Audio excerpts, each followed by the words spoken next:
around until next week because I've been kind of busy to work on it. Pokemon!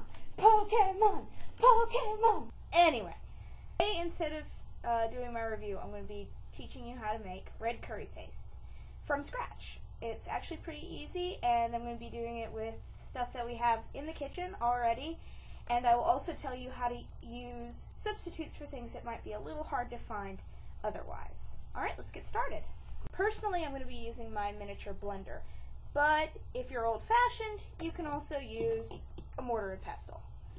Into your container, first start off with the spice.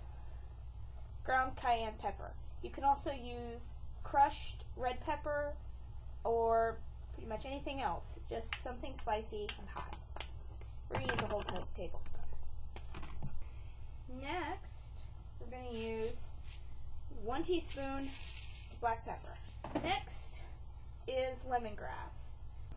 Now, if you can't find lemongrass, and I don't blame you if you can't, I suggest using cilantro as a substitute, along with a little bit of lime zest.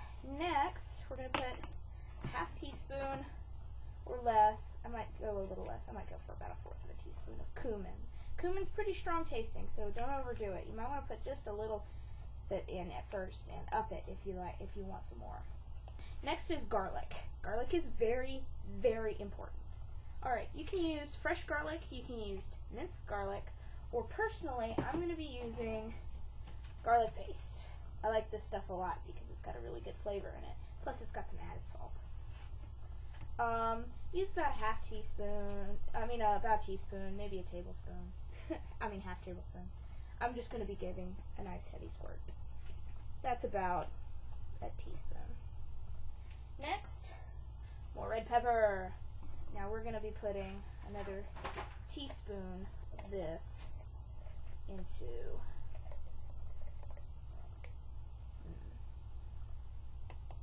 Next, ginger. Crystallized ginger is another ingredient that can be a little bit pricey if you get it at Walmart. But you can get ground ginger for a whole lot cheaper, or fresh ginger, which is also actually cheaper than this usually. So it's about $3 for a big old piece of ginger. So I'm just going to put about a capful of ginger in there. Next, we're going to put in cinnamon. This is actual cinnamon, Ceylon cinnamon from World Market. This stuff is dirt cheap.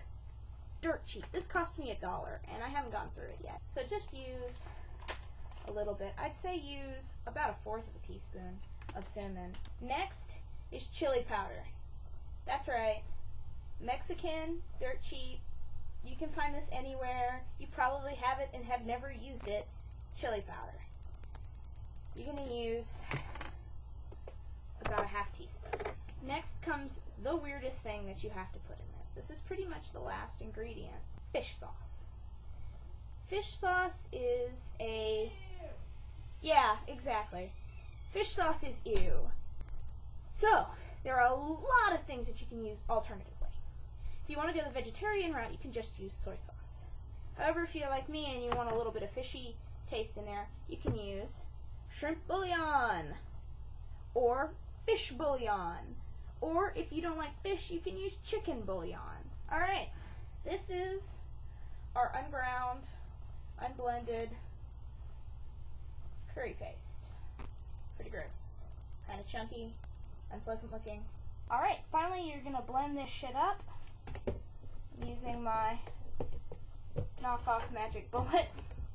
And just blend it until it's really nice and smooth.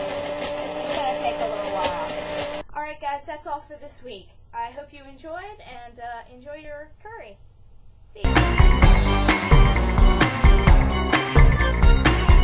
Be seeing ya.